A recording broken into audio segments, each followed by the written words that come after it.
Bien raison. Bon, et à tous, bienvenue à notre rituel du dimanche où on traite des humanités classiques qu'émettent. Ça va tout le monde? C'est pas de réponse, ça veut dire que oui. Donc aujourd'hui, on va continuer alors un tout petit peu, même pas 10 minutes, sur Osiris.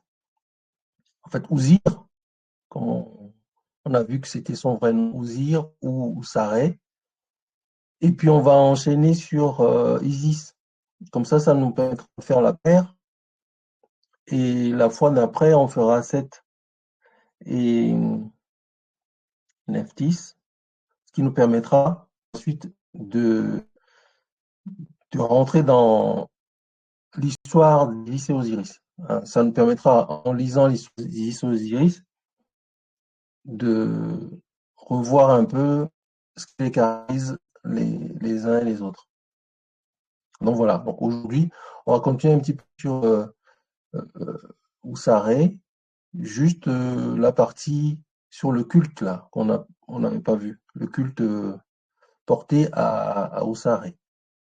Parce qu'on avait vu que Oussaré, c'est un personnage, ou en tout cas un dieu, ou une entité, ou un concept qui, euh, qui embrassait un peu tout l'univers, tout notre univers en fait. Notre univers, Osiris, c'est le dieu du commencement et jusqu'à la fin, comme on a lu dans les textes. Donc on va regarder un peu euh, ce qui lui est consacré comme culte et on basculera sur Aceta. Et avant de commencer, quelqu'un voudrait bien me faire en une minute ou deux un petit résumé sur Osiris, en tout cas Osaré, euh, ce qu'on a vu sur lui la dernière fois et qu'est-ce qu'on, dans les grandes lignes, vraiment dans les traits, qu'est-ce qu'on, pour faire un petit rappel.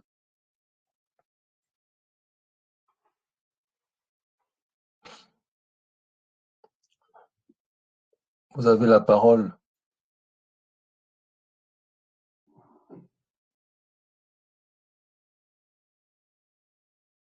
personne. Excuse-moi, j'ai mal compris ta question. Non, je dis, avant de continuer, est-ce que quelqu'un voudrait bien me faire un petit résumé d'une minute, même pas, sur les grandes lignes, les grands traits qu'on a vus sur Oussaré.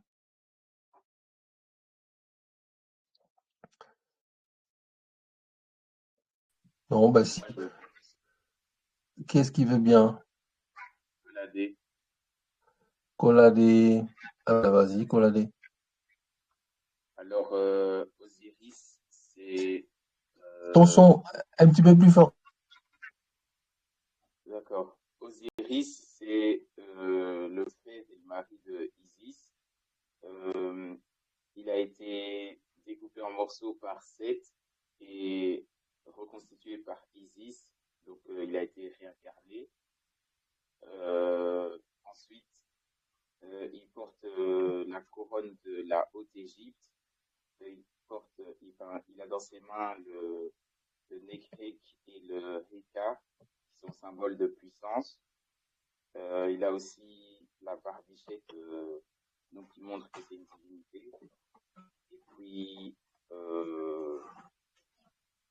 après, je sais plus. D'accord, merci. Quelqu'un veut compléter?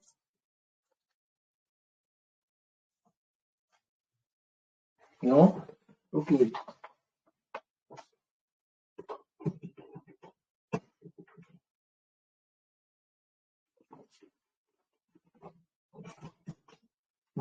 Je branche un peu mon ordi pour monter le son.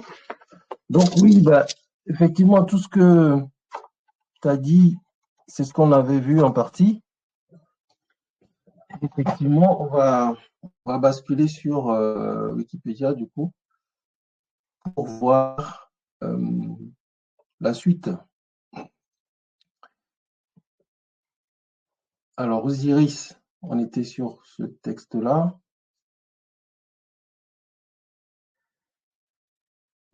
Je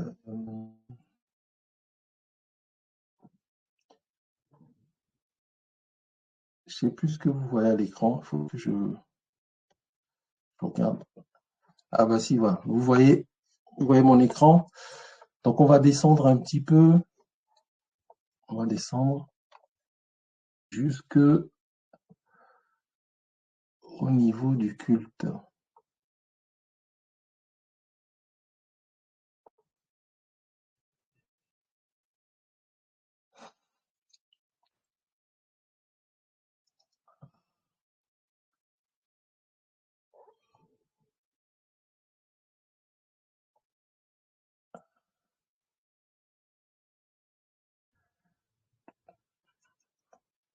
Alors, j'ai passé pas mal de choses, hein, mais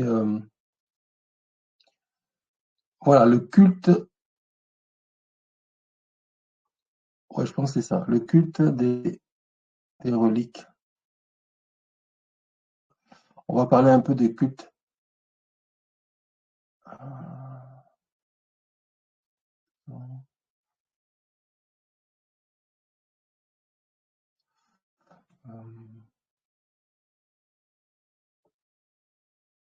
On a vu les Osiris et l'agriculture, ça on a vu, les Osiris qui président au grain, on a vu. Donc on va parler du culte des reliques sacrées. Alors, vous voyez mon écran là? Oui. Alors ben on va y aller. Alors qui est-ce qui veut bien me lire ce paragraphe pour qu'on le commente rapidement? Dans toutes ces tombes.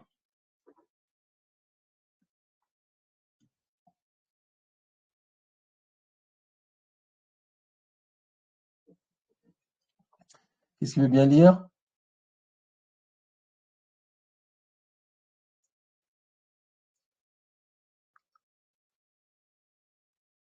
Moi, je veux bien. Il y a, il y a- c'est bien. Il y a un écho. Je pense que il y a un écho chez toi. Ça veut dire qu'il y a deux appareils allumés. Ouais, c'est bon là maintenant. Ça va, très bien. Non, il y a Alors, toujours, c'est toujours un écho, hein. oui. Euh, Là, ça va mieux peut-être. Ouais. Non, ouais, toujours.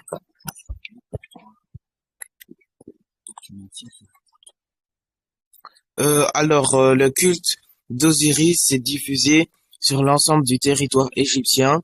Cependant, plusieurs villes se sont distinguées du fait de leur rapport particulier avec le mythe démembrement d'Osiris. Les traditions divergent quant au nombre euh, des membres osiriens dispersés dispersés dans le pays, de 14 à 42 selon les différentes versions. D'après Plutarque, Seth noya son frère Osiris en l'enfermant dans un coffre jeté dans le Nil. La dépouille délivra jusqu'à Byblos au Liban, où elle fut retrouvée par Isis. La déesse euh, ramena le coffre et le corps en Égypte, près de Bouto, mais lors d'une partie de chasse, Seth retrouva le corps d'Osiris. Fou de rage, il démembra le corps en 14 morceaux et le dispersa de tous les côtés. Désespéré, Isis se mit en quête de retrouver et partir à leur recherche et partir à leur recherche à travers tout le pays. Chaque fois qu'elle retrouvait un morceau, elle en confia la garde au clergé du lieu pour que la mémoire d'Osiris soit honorée. Voilà, c'est bien, c'est bien.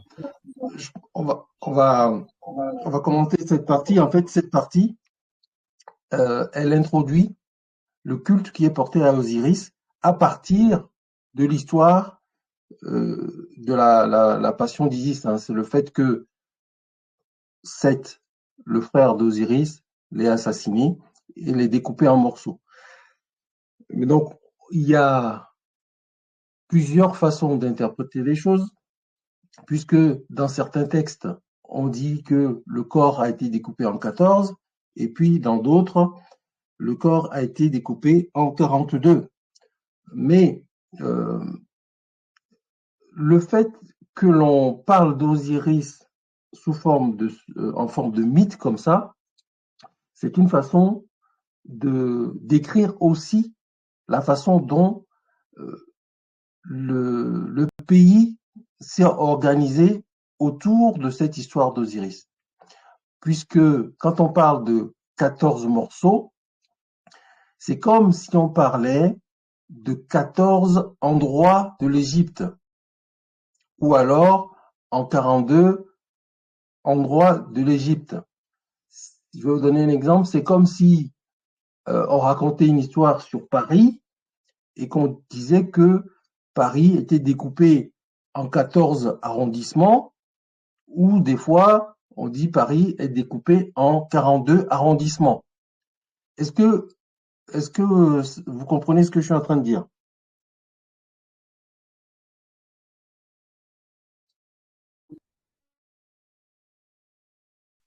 Est-ce que ça va, ce que je suis en train de vous expliquer?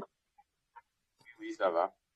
C'est-à-dire qu'à partir d'un mythe, on peut raconter l'histoire d'un pays, l'histoire d'une société, etc. Et c'est ce qui se passe là par rapport au culte qui est porté à Osiris. Parce que on verra, quand on lira les textes, la façon dont les choses se sont passées. C'est-à-dire qu'il y a une histoire qui est racontée et qui est racontée de génération en génération. Donc cette histoire, elle peut être transformée en fonction de la zone dans laquelle elle est racontée. Mais le principe de fond, c'est vraiment que l'Osiris a été découpé en morceaux. Et si on extrapole, cet Osiris-là, ça peut faire, par exemple, la nation de l'Égypte. On peut considérer Osiris comme la nation de l'Égypte. Et cette nation, elle est par moment, on parle de, comment on appelle ça, des régions, on va dire ça comme ça, des régions qui s'appellent des nomes. Et donc ces régions, à certaines époques de l'Égypte, c'était 14 régions, et dans d'autres époques, c'était 42 régions. Et donc, chaque région va porter un culte à une partie d'Osiris. Il y en a certains, quand on va lire l'histoire, on va voir que Isis, ayant retrouvé le corps de son mari et frère, va disperser les différents morceaux va les récupérer plutôt, les différents morceaux de son frère éparpillés dans le pays. Et dans ce pays, il y a certains qui vouent un culte aux pieds, d'autres aux bras, d'autres à la tête, etc. Vous voyez? Donc, c'est une façon de dire que Osiris, c'est l'ensemble du pays. Et si l'ensemble du pays, lorsqu'il est découpé, lorsqu'il est,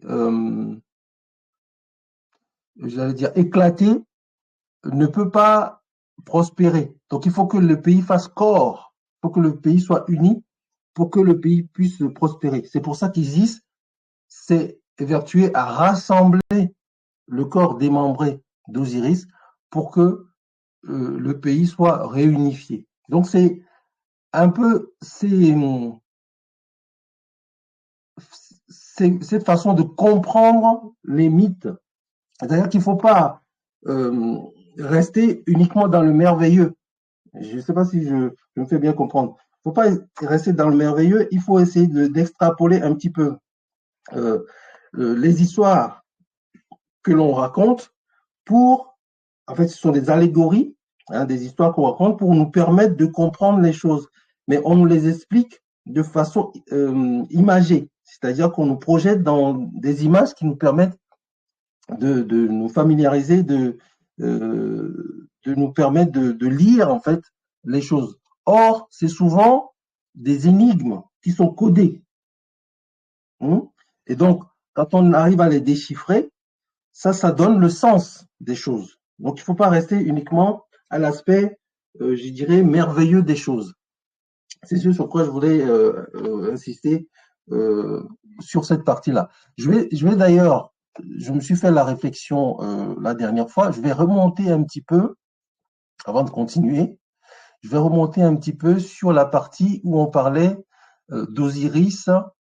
D'Osiris, c'est pas les millions d'années, c'est Osiris et... Alors, il faut que je le retrouve. Là où on parlait du fait que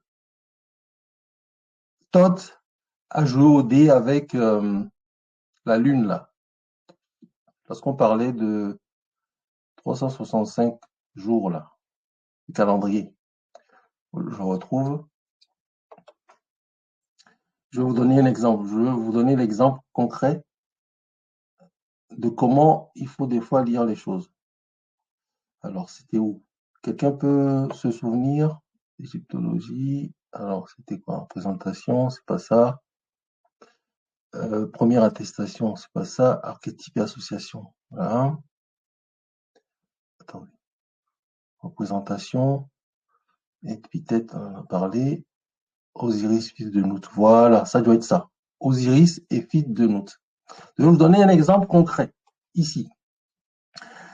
Vous voyez, ici, on a parlé d'Osiris et fils de Nout.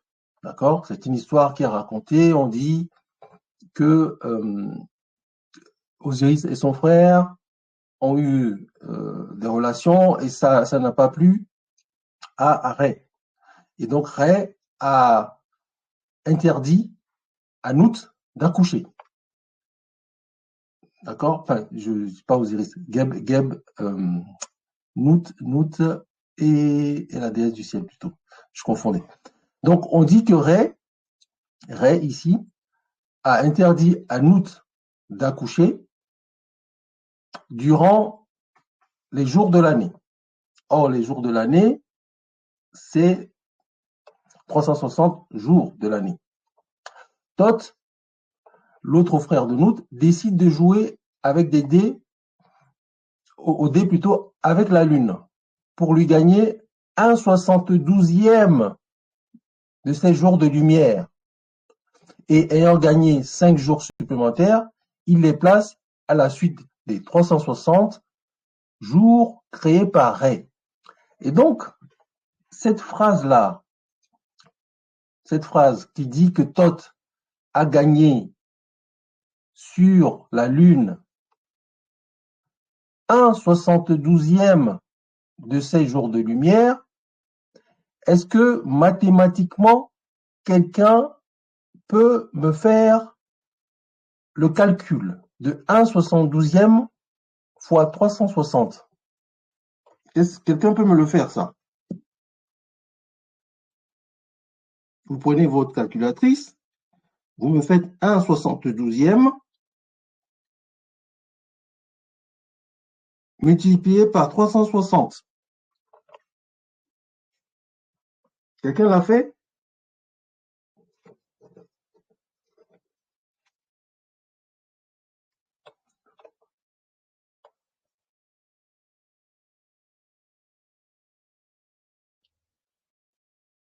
Quelqu'un l'a fait?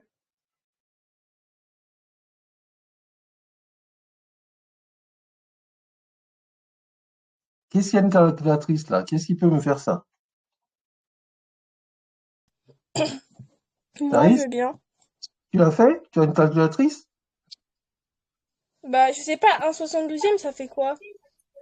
Ben, justement, c'est pour ça que je te Moi, j'ai demande de trouvé faire la une réponse. calculatrice. Moi, Tu j'ai as, tu trouvé as- la réponse. alors, qui est-ce qui a trouvé? Adéwalé a trouvé la réponse. Adéwali, Tu as fait quoi? 5. Donc, tu as trouvé 5. Oui, Bon. Donc, tu as fait 1 divisé par 72 oui, multiplié par 360. oui, c'est ça. Et tu as trouvé 5. Oui. Alors, donc, dans le texte, qu'est-ce qu'on dit? Dans le texte, qu'est-ce qu'on dit? On a dit que Thoth a gagné sur la Lune 1/72e de ses jours de lumière. Vous savez que la Lune, elle, en fait, la Lune a une, une progression, voilà, en fonction du Soleil et de la Terre. Et donc, cette observation-là, sur des années et des années, ont permis aux Égyptiens de comprendre qu'il y avait une relation entre la Lune et la Terre et le Soleil, et qui déterminait le nombre de jours de l'année. Et donc le fait d'avoir observé que la Lune, la lumière de la Lune rétrécit progressivement, eh bien, c'est ce qui nous est expliqué ici. C'est-à-dire, pour trouver les 5 jours pour compléter l'année, en fait, on nous explique que c'est comme si on observait la Lune se réduire, c'est-à-dire la lumière de la Lune qui se réduisait de 1/72e tous les jours. Et ce qui fait que à la fin de l'année, lorsqu'on récupère ces 1/72e là, multiplié par 360 jours chaque jour, eh ben, ça nous donne les 5 jours manquants. Donc, c'est pour vous expliquer quelque part que quand on parle d'Osiris, fils de Nout, on vous parle aussi d'astrologie. C'est-à-dire qu'on essaie de vous expliquer les phénomènes naturels. Et donc, tous les mythes qui touchent à l'Énéade renvoient à cette façon de comprendre l'environnement dans lequel on est. Aussi bien l'environnement terrestre que le cosmos. J'insiste sur ça parce que, en fait, les mythes, c'est bien, ça nous permet de comprendre et de raconter facilement les choses, mais il faut aller au-delà, c'est-à-dire qu'il faut gratter le vernis, quoi, pour aller comprendre ce qu'on essaie de nous expliquer. Est-ce que ça va ce que je suis en train de vous dire? Est-ce que vous avez compris le, Oui, moi, le, j'ai compris. le sens des choses? Oui. Alors, s'il y a quelqu'un qui n'a pas compris, qu'il le dise, parce que plus on va avancer, plus on faudra qu'on essaye de décoder certaines choses comme ça. Ça va pour tout le monde? Oui, ça va.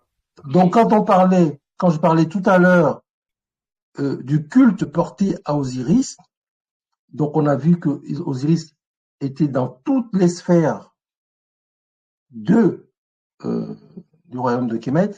Eh bien, lorsqu'on va se confronter à certaines histoires, on pourra faire certaines analogies tout de suite.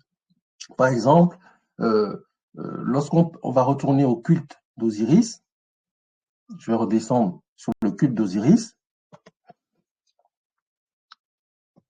Alors, sur le culte d'Osiris, qu'est-ce qu'on vous a dit tout à l'heure?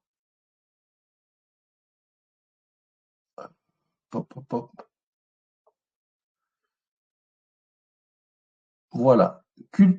Voilà. Sur le culte d'Osiris, on nous a parlé de démembrement. On nous a parlé de démembrement. Et donc, cette logique-là, je voudrais que vous ayez en tête que quand on parle de démembrement d'Osiris, c'est comme si on parlait du démembrement aussi de l'Égypte. En fait, et puis ça peut être extrapolé. C'est comme si on parlait du démembrement de l'Afrique. Et que je ne sais pas si vous connaissez un peu euh, l'histoire de l'Afrique.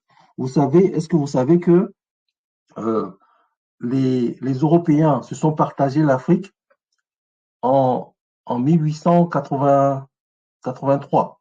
Est-ce que vous savez que, par exemple, que sont les pays africains là, ils ont été découpés sur une carte par les Occidentaux pour aller à la conquête de l'Afrique? Est-ce que vous savez ça? Oui, Voilà. Et donc, c'est comme si on parle, si vous voulez vous faire une analogie avec l'histoire d'Osiris, c'est comme si on avait découpé l'Afrique, qui est Osiris, en plusieurs morceaux. Donc, vous voyez, ces analogies-là, quand on lit les mythes, en fait, il faut essayer de trouver des corrélations par rapport à ce que l'on vit, à ce qu'est la réalité de la vie. Et donc, cette histoire de démembrement d'Osiris, elle peut aujourd'hui se rapporter aussi à la façon dont l'Afrique, entre guillemets, a été démembrée. Et donc, l'Afrique ne se sortira de, de la situation dans laquelle elle est qu'au moment où elle va retrouver une certaine unification. Vous voyez? Où elle va retrouver, où on va essayer de reconstituer le corps de l'Afrique, le corps d'Osiris, pour aller vers des lendemains meilleurs. Donc, c'est ce sur quoi je voulais vous insister sur ces mythes, plutôt que de les lire de façon uniquement merveilleuse, imaginaire. Vous voyez? Donc, je vais arrêter là sur ça, sur Osiris, parce qu'on peut en dire beaucoup encore, mais je voulais juste faire ce point-là sur cet aspect d'Osiris, parce qu'on verra d'autres aspects d'Osiris qu'on retrouve dans nos cultures, dans nos mythes. Donc, pour faire une synthèse sur Osiris, comme on l'a vu la dernière fois, on a vu que Osiris, c'est le dieu, ou en tout cas le concept qui permet d'apporter la civilisation, la vie, donc l'agriculture, etc. en Égypte. C'est le même qui, une fois qu'il est mort et ressuscité, va aller présider au royaume dans la droite pour juger l'âme des défunts. Donc, vous voyez, donc il y a tout un concept aussi autour de lui par rapport à l'après, la mort, puisque les anciens Égyptiens ne considéraient pas la mort du corps comme une fin en soi, c'est-à-dire qu'après la mort, il y a toujours, pour eux, il y a une vie après la mort. D'ailleurs, aujourd'hui encore, en Afrique, on ne meurt pas, c'est-à-dire qu'on a une vie après la mort. Donc, tous ces concepts-là viennent des profondeurs de l'Afrique. Vous posez la question à vos parents. En Afrique, quand on meurt, il y a toujours une vie, notre âme, elle prend un chemin qui lui permet de retourner vers la lumière. Donc, c'est des concepts qui transparaissent dans les différents mythes qu'on va lire. Et c'est des choses qui sont fondamentales, en fait, pour comprendre la pensée africaine, la pensée de nos anciens, de nos ancêtres. Osiris, on a vu l'aspect cosmique, l'aspect terrestre aussi. On a vu qu'Osiris était engendreur, donc c'est lui qui a engendré le monde. Il a engendré le monde, donc il a engendré Horus, considéré comme le monde, puisque on a vu que Osiris s'associe à Séta, donc à Isis, pour engendrer Horus. Et il y a une phrase qui est importante que je vous rappelle tout le temps, la divinité en Égypte, c'est la combinaison entre l'intelligence et la matière qui donne l'engendré, c'est-à-dire le monde, c'est-à-dire Horus. Donc c'est des concepts tout ça, il faut les avoir en tête, c'est des concepts importants. On a vu les épithètes d'Osiris, l'un des plus importants, c'est Nefer, c'est-à-dire le parfait. on a vu plein de choses sur Osiris. On a vu les fêtes qui sont liées à Osiris, c'est-à-dire que on fête Osiris au mois de Koyak. On en a parlé ici dans les textes. Voilà, mois de Koyak. Et qu'est-ce qu'on fait à ce moment-là, au mois de Koyak? C'est-à-dire qu'on prend, on reconstitue en fait la résurrection d'Osiris. C'est-à-dire que les gens ont ils ont un peu de terre et ils mettent des grains dedans, des épis dedans et ils le laissent pousser. Vous voyez l'image qui est là. Donc les gens reconstituent en fait cette vision de la résurrection pendant ce mois-là. Donc c'est des choses qui étaient faites à, à l'origine pour expliquer en fait que c'est Osiris qui donne l'agriculture, qui donne la vie, etc. Donc, vous voyez, c'est un corpus assez vaste et assez complet. Donc, on peut pas tout aborder aujourd'hui. Je ne fais que vous mettre le doigt sur le fait que lorsque vous vous intéressez aux mythes, il faut regarder au-delà des mythes. Et quand vous regardez vos Marvel, par exemple, tiens, le roi, je ne sais pas si quelqu'un se rappelle du film Le Roi Lion. Dans le film Le Roi Lion, peut-être qu'on en verra quelques extraits dans le parcours, c'est typiquement la guerre entre Osiris et Seth, puis Seth et Horus, est traduite dans ce film-là, Le Roi Lion. Puisque on le verra, de toute façon je vous le montrerai. C'est-à-dire que dans ce film-là, il y a les codes de la confrontation entre le fils du roi donc, et son oncle. Et c'est typiquement l'histoire d'Isis, Osiris et d'Horus et Seth. Donc c'est des choses comme ça que l'on retrouve dans les films, même dans les Marvel. Si vous faites attention, vous verrez des histoires comme ça. Vous verrez des codes, des mythes dans les Marvel. Mais je pense que c'est avec le temps, quand vous approprierez les univers, que vous allez comprendre les films autrement. Vous allez comprendre les choses vraiment autrement. Donc voilà, je m'arrête là pour ne pas trop monopoliser la parole. Et on va arrêter sur Osiris là aujourd'hui et on va basculer sur Isis. Mais avant ça, est-ce qu'il y a une question? Il y a quelque chose qui vous vient à la tête? Poser une question sur Osiris encore, avant que l'on bascule.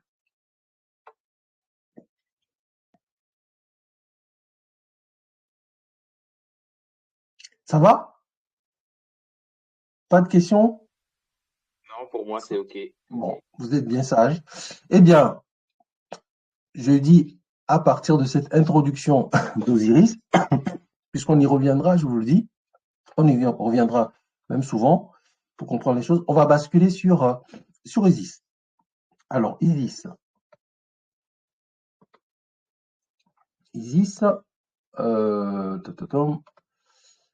on va utiliser les mêmes méthodes. Voilà, Isis. Donc, vous voyez mon écran? Oui, je pense que vous voyez. Isis, vous voyez mon écran, hein? Je pense. Alors, qu'est-ce que vous connaissez sur Isis? Qu'est-ce qui va me décrire Isis?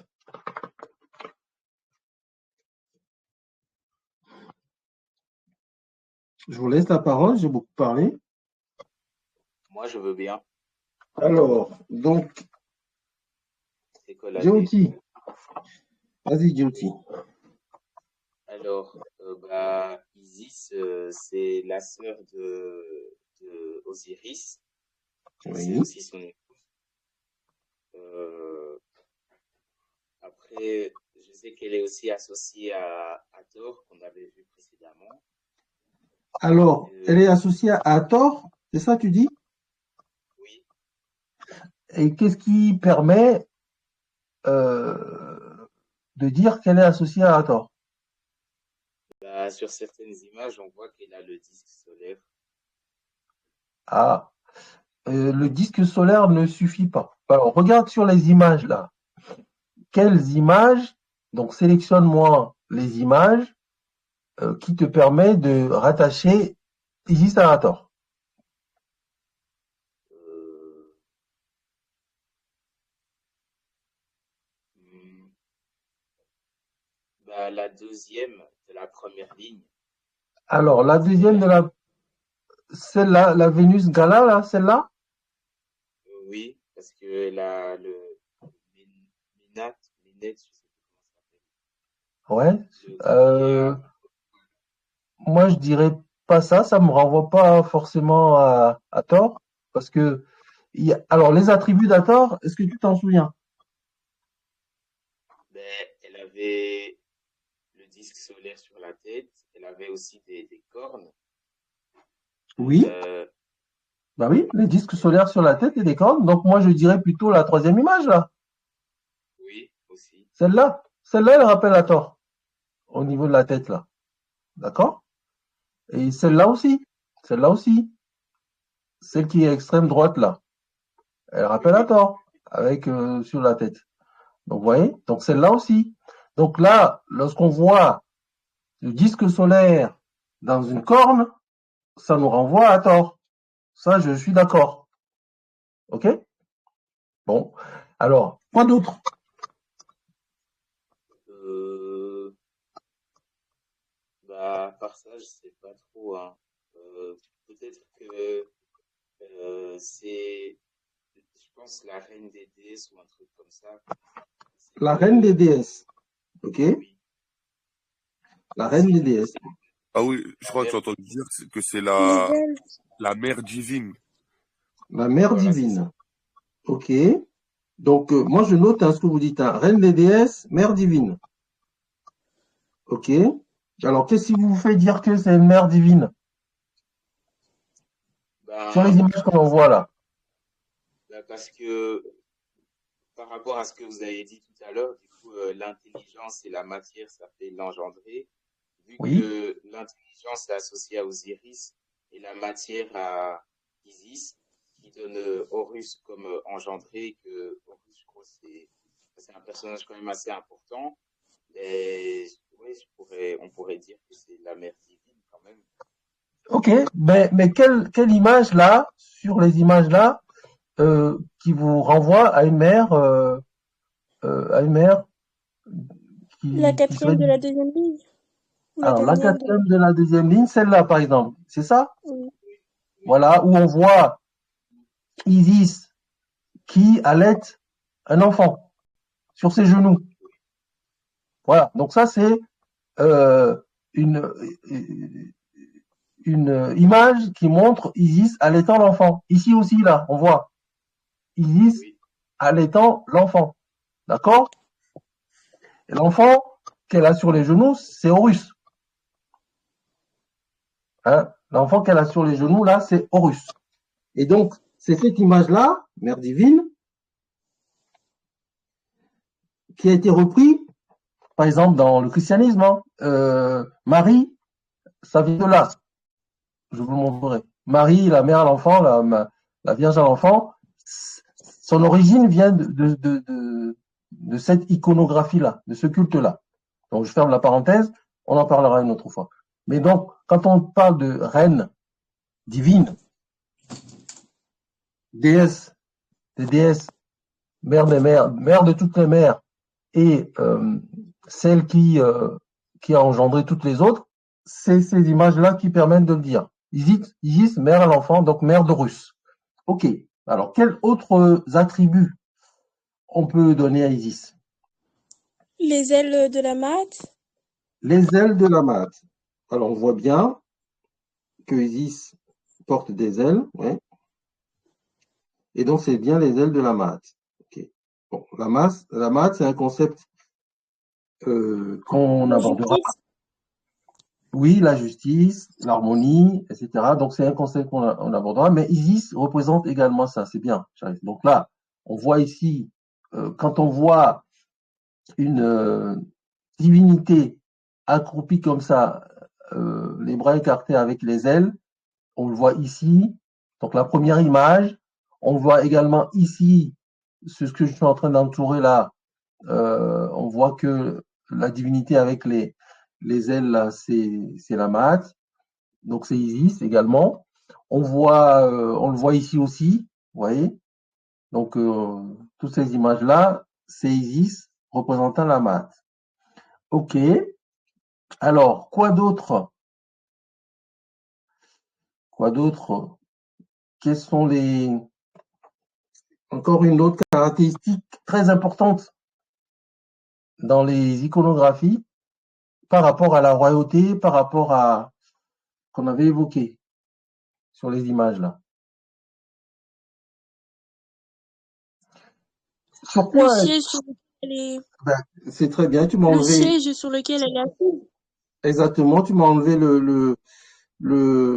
la question de la bouche, Charis. Donc le siège sur lequel elle est assise, donc c'est quel siège? C'est ça, c'est quoi ça? Les sièges des rois des pharaons.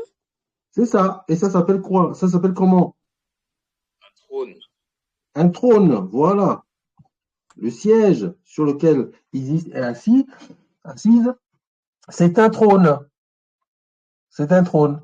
Et il est bien dessiné, d'ailleurs, il est dessiné sous forme de trône. Hein. Donc c'est une notion très importante aussi. Le trône, on le voit dans cette image-là, elle est assise sur un trône. Ici, elle est assise sur un trône. Elle est assise sur un trône. Donc c'est déjà pas mal tous ces attributs que l'on peut donner à Isis. Hein. On résume un petit peu. Elle renvoie à Thor certains de ces aspects, notamment le disque solaire avec une corne, dans une corne plutôt, sur la tête. Donc ça, on avait vu que c'était Hathor. Donc Hathor, déjà à l'époque, quand on a vu Hathor, il y a quelque temps, on avait dit que Hathor, c'était quoi? La mère de la fécondité, la maternité, etc. Vous vous souvenez d'Hathor en ces termes-là? Oui. Voilà. Oui.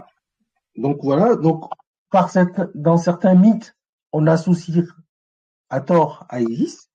On associe Isis à d'autres divinités également féminines. Hein. Donc c'est la mère de toutes les mères, hein, la reine des déesses. On a vu que c'est elle qui est a engendré quelque part le monde, puisque elle a engendré Horus, qui a donné tous les descendants des pharaons. Elle est la déesse de la justice, de l'harmonie, de l'équité, etc. Donc, c'est-à-dire la déesse de la Maat, et elle représente le trône. Donc, je m'arrête là. Et on avait vu dans un texte que Isis, on lui donnait des milliers de noms. Et d'ailleurs, on avait décrit la façon dont on l'appelait. On avait dit qu'elle était myrionyme. Je ne sais pas si vous vous souvenez de ce terme-là, myrionyme. Vous avez certainement oublié, myrionyme. Donc, quand on parle d'Isis, on lui afflue des milliers de noms. Donc, myrionyme. Et alors, comment Isis s'appelle réellement? Parce que, comme Osiris, Isis, c'est le terme grécisé. Hein. On est d'accord? C'est le terme grécisé de cette déesse-là. Comment elle s'appelle réellement? On va aller sur les textes. Peut-être que je vous l'avais fait ça. C'est Voilà. Aceta, non? Aceta. C'est bien. Donc là, je bascule sur Aceta. Parce que ici, bon, on va pas lire le truc parce que c'est des choses qu'on sait déjà. Hein. Donc ici, c'est une mythique déesse, etc. Et vous voyez ici, on nous dit que elle a une Périus, un disque solaire inséré entre deux cornes, donc ça nous rappelle Hathor, etc. Donc on va pas le lire, mais on va essayer de faire un petit exercice sur le nom d'Isis qui est là. Donc, vous voyez, le nom d'Isis est écrit comme ça. Donc, donc ça se lit A7. Mais dans le hiéroglyphe qui est ici, on va prendre le premier. Pardon. Il y a deux choses qui, lorsque vous voyez ça dans les hiéroglyphes, vous renvoient automatiquement à Isis. C'est quoi? Le trône. Le trône. Déjà, le trône, ça vous renvoie à Isis. On vient de le voir. Elle est assise sur le trône, le siège, etc. Donc ça nous renvoie à Isis. Mais ça ne suffit pas. Il y Parce que le a trône, Il y a aussi la prière, non, sa position, sa position, comme si elle est en train de faire une prière. voilà. Donc en fait, cette image-là, c'est quoi? Ça représente quoi? ça veut dire que c'est une divinité. Alors, ça veut dire que c'est plutôt, alors, est-ce que c'est un homme ou une femme déjà? C'est une femme. C'est une femme. C'est une femme. Donc, une femme, déjà ça c'est une femme.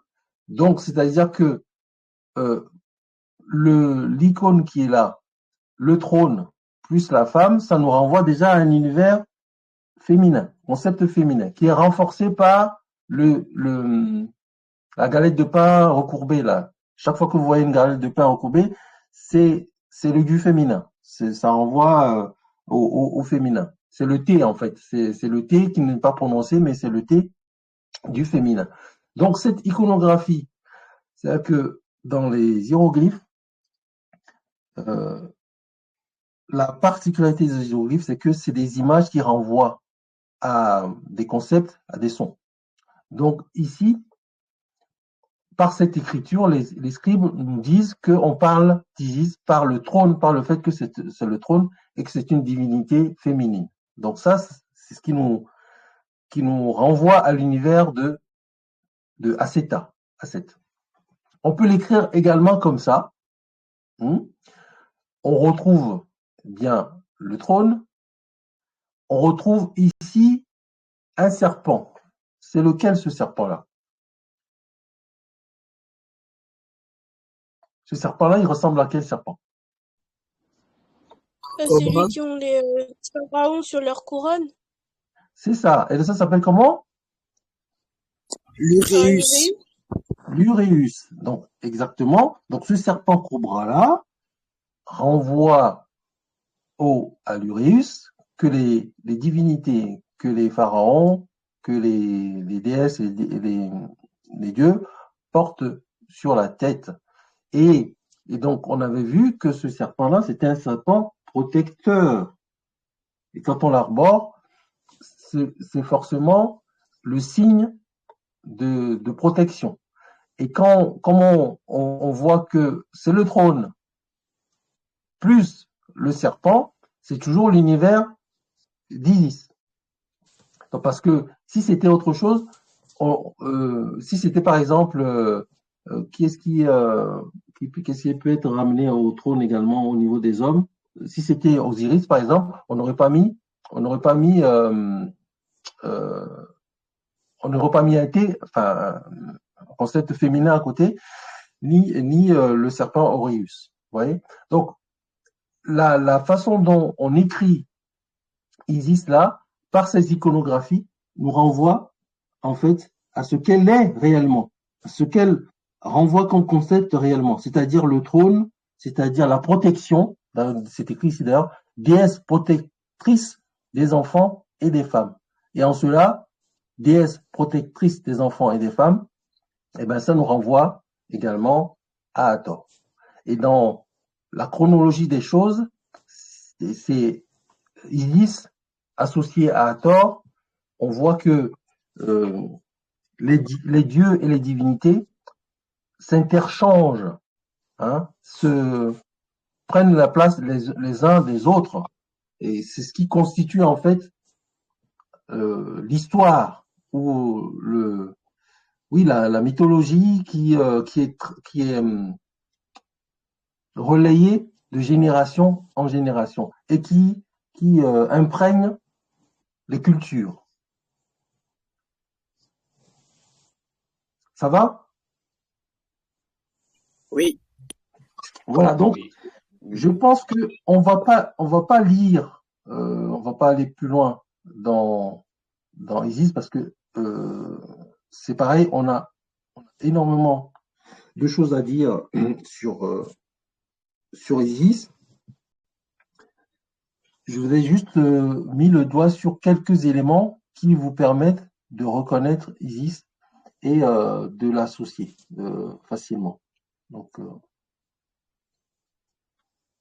le reste, c'est des textes, quand vous lirez, vous reverrez en fait, on le lira après. On verra l'histoire d'Osiris et Isis et on verra que c'est toujours les mêmes histoires qui sont racontées. Il y a des petites nuances par moment dans certains textes, puisqu'on retrouve, on retrouve en fait ces textes-là dans les tout premiers textes, c'est-à-dire le texte des pyramides, puisque les anciens ont gravé leurs histoires dans la roche, les pierres. Donc, on a les textes des pyramides. Après, on a les textes sur les sarcophages, sur les sortes de cercueils, hein, dans lesquels on enterrait les momies. Et puis, on a des textes aussi sur les papyrus. Vous voyez? Donc, ces textes-là, sont les textes les plus anciens, on retrouve toujours les mêmes histoires racontées d'époque en époque et traduites de certaines façons. On y rajoute des fois des éléments qui ne changent pas, mais qui sont vus d'une certaine façon dans une région, mais le corpus fondamental, il est toujours le même. Il est toujours le même. Ici, on y est rentré par le Héliopolis, c'est-à-dire l'Énéade d'Héliopolis. Donc, si vous vous souvenez, on est parti du Noun, après le Démiurge, après Chou et Tefnout, après Geb et Nout, et maintenant on commence à voir les hypostases, c'est-à-dire les divinités suivantes, Saré, Aceta, etc. Et vous verrez qu'il y a des aspects cosmiques, donc au niveau du ciel, et des aspects vraiment théoriques au niveau de la Terre, qui nous permettent de comprendre en fait ce que l'on veut nous dire par ces différentes divinités. Donc voilà. Donc je ne veux pas aller plus loin pour ne pas complexifier les choses. J'essaie de schématiser le plus possible pour lorsqu'on parle de divinité, on aille à l'essentiel. Alors, est-ce qu'il y a des questions? Non? Non. Vous avez tout compris? Non, pas spécialement. Bon, voilà. Donc, je pense que sur aujourd'hui, qu'est-ce qu'on... il va être l'heure même. Il va être midi. Je vais vous libérer. Alors, ouais, non, si j'attaque un autre truc, là, ça va être trop long.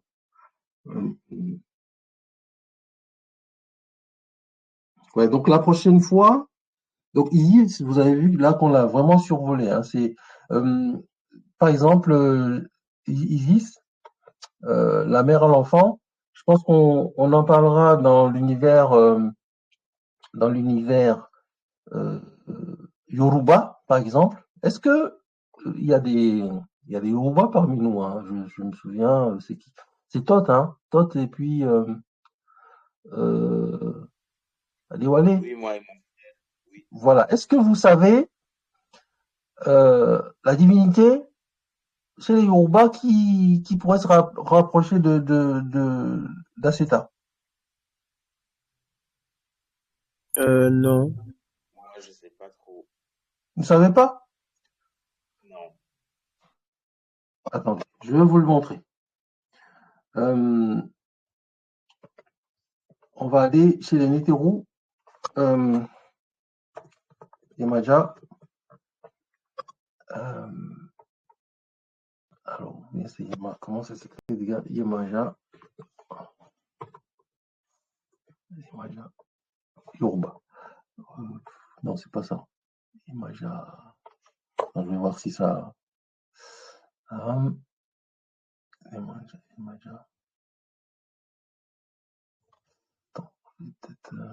Attends. Voilà. Donc, vous voyez, je ne sais pas si vous voyez mon écran déjà. Si on voit. Voilà. Vous voyez Maja ou bien Yomoja, en fait, en Orisha. En fait, ça nous renvoyait à quand on avait vu Mamiwata, tout ça.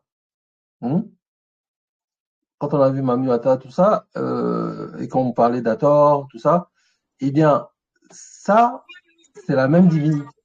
C'est la même divinité qu'Aseta, en fait. Donc, vous voyez, c'est la mère à l'enfant. Et oui, c'est en fait une transposition, une transposition dans les cultures africaines. Mais quand on parle de Yemaja, quand on parle de Mamiwata, etc., ça renvoie à tort, ça renvoie au concept d'Isis, de la Seta. Vous voyez l'analogie? C'est les Nétérous primordiaux. Et donc chaque peuple, pardon, chaque peuple a en fait ses Nétérous. Et donc les Nétérous, chez les Yoruba, on les appelle des orishas. Des orishas. Et ces orishas-là, lorsque vous allez les étudier, vous verrez qu'il y a des corrélations dans d'autres zones de l'Afrique. Que ce soit au niveau du Congo, parce que, en fait, l'histoire de l'Égypte nous permet d'éclairer nos propres histoires au niveau du continent, puisqu'en fait, l'Égypte, c'est on dit la cristallisation des connaissances qui se sont transmises de génération en génération. C'est-à-dire que les Égyptiens anciens n'ont fait que sublimer ça et l'écrire, en fait. Or, dans les cultures profondes, il y a des concepts qui existaient déjà. Et donc, ça a été transmis de génération en génération. Après, il y a le brassage des peuples qui ont fait que, vous savez que l'histoire de l'humanité a commencé au Congo, dans le bassin du Congo. Les premiers hommes sont nés là-bas. Et après, on migré vers les autres zones, vers les autres continents. Donc, l'histoire profonde de l'Afrique, l'étude de l'histoire de l'Égypte permet d'éclairer aussi les cultures africaines, puisqu'on a exactement les mêmes choses, la même vision du monde. Donc, je voulais vous faire ce petit exercice-là pour vous montrer que quand on parle de Yemaja ou Yemoja chez les Yoruba, eh bien, c'est exactement la même chose que lorsqu'on parle d'Aseta chez les Égyptes antiques. Et de toute façon, si vous allez puiser dans votre culture, vous verrez qu'il y a certaines divinités qui renvoient au même concept.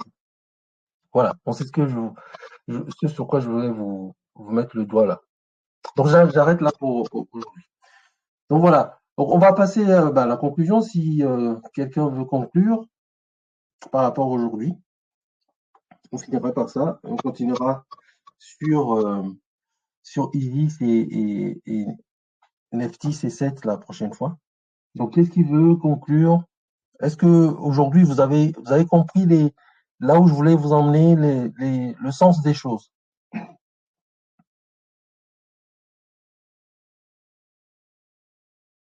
Vous avez la parole. Oui. Est-ce que c'était compliqué ou c'était simple pour vous? Vous avez saisi le sens des choses. Non, c'était ni compliqué ni simple. Juste, il y avait beaucoup d'informations en fait à retenir. Sinon c'est tout. Ok. Ok, alors donc qui d'autre veut intervenir? Moi, je veux bien. Vas-y, Tot.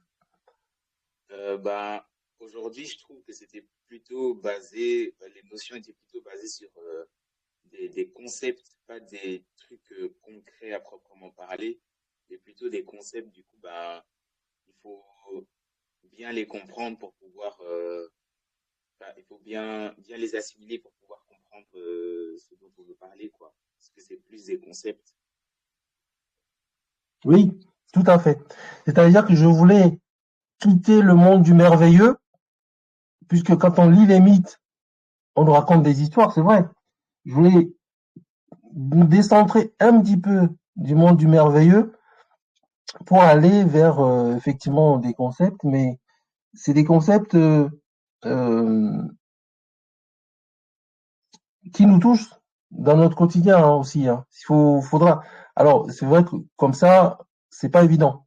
Mais plus vous rentrez dedans, plus vous allez voir des analogies en fait. C'est ce glissement-là que je voulais introduire aujourd'hui en tout cas.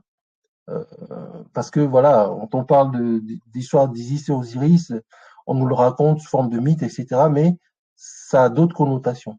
Mais c'est bien, ouais, on est sur du concept. Très bien. Alors qui d'autre veut intervenir? Merci Todd. Moi, je veux bien. Vas-y, allez ou allez. Oui. En fait, moi, ça va, j'ai compris plus ou moins. Mais ce que je savais pas, c'est que Mami Wata, elle était reliée à Isis. Moi, je pensais qu'elle était reliée à Hathor.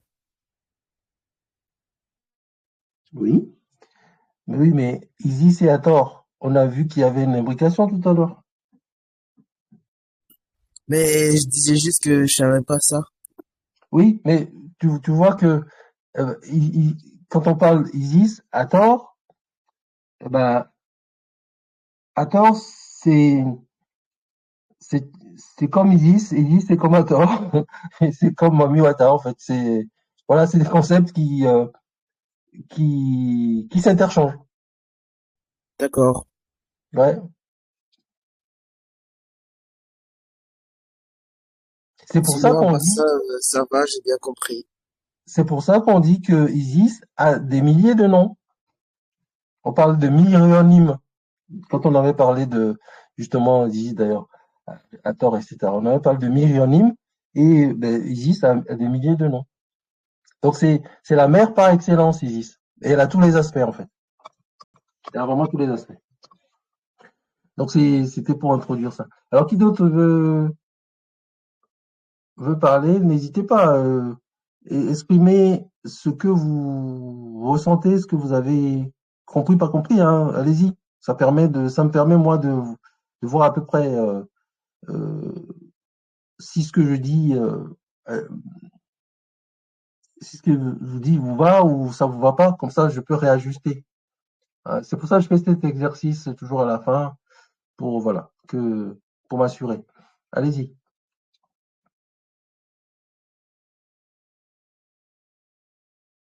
Moi, je veux bien.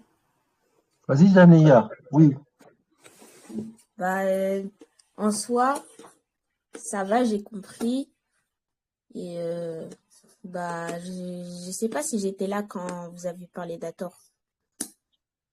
Alors, peut-être que tu n'étais pas encore là, puisque tu nous as rejoint après.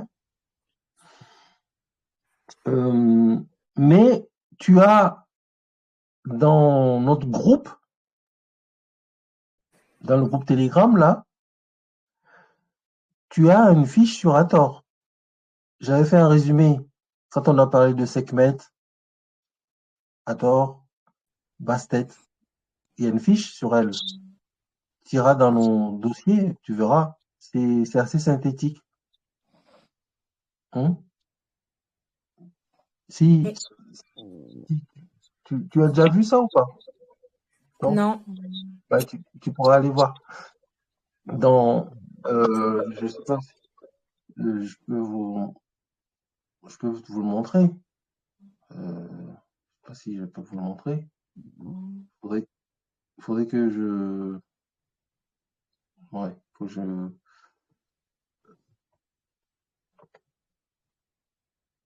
vais... Attendez. Telegram. On va sur Telegram. Il faut que je change de... Peut-être que ça va me faire. Il faut que je change d'écran. Je vais essayer de partager mon écran de Telegram pour vous le montrer. Partager l'écran. Alors vous voyez mon écran de Telegram là? Ouais, je pense, je sais pas. Oui, mais on le voit en plusieurs fois. Ah ouais, ça fait toujours ça. Mais je vais, je sais pas si. Non, je pense que c'est pas ça. Hop. Partager mon écran. Je suis en train de vous partager autre chose. Partager l'écran. Ça. Et celui-là, vous le voyez? Oui, on voit. Voilà. Donc, Jania, si tu vas ici, tu vois notre groupe, cours Oussaré Amjad. Ça, c'est notre groupe. D'accord? Lorsque tu vas sur les fichiers, les vidéos, donc j'ai mis dans tout ce qu'on a vu jusqu'à présent. Donc on voit, on avait commencé par Djibouti, tout ça. On a tout. J'ai tout mis ici, là. Et donc, tu verras ici, je crois qu'on a parlé de... il faut que je trouve Djibouti, Imhotep, Eniounou et tout ça. Les divinités égyptiennes.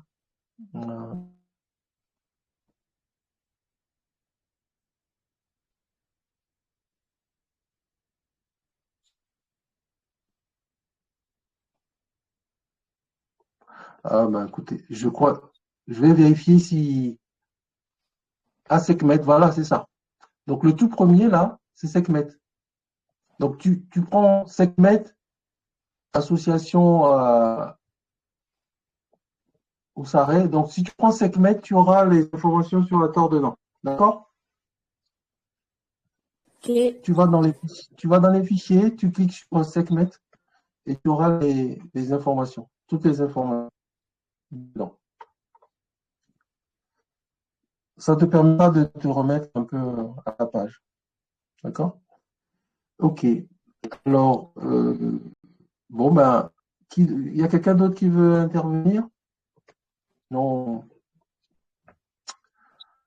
on va clôturer. Bon, ben, parfait. Eva, elle n'était pas là la dernière fois. Eva, ça va mieux? Tu tousses Oui, moins? j'ai revu l'enregistrement, ça a été. Et tu tousses moins, ça va la santé? Oui, ça va mieux. Ça va mieux. Bon, ok. Bon. Tu veux me dire quelque chose sur ce qu'on a vu aujourd'hui? Ça a été, j'ai compris l'ensemble du cours, ça a été. Ok. Bon, c'est parfait. Bien. Bon, ben on va se dire au revoir alors.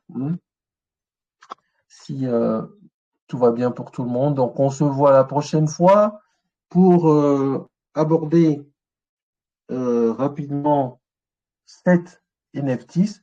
Et ça ne peut pas vu ces nétéros-là, de vraiment lire l'histoire d'Isis et Osiris, donc la passion d'Isis pour Osiris, et on verra les implications que ça a également voire même dans d'autres religions, dans d'autres cultures. Donc déjà, on a vu aujourd'hui qu'Isis, Isis, c'est la mère à l'enfant. Hein. C'est Marie. Hein. C'est Marie chez les chrétiens. Isis. Ok, mais Marie dévoyée, on en parlera. Bien, bah écoutez, bon dimanche. Matombo.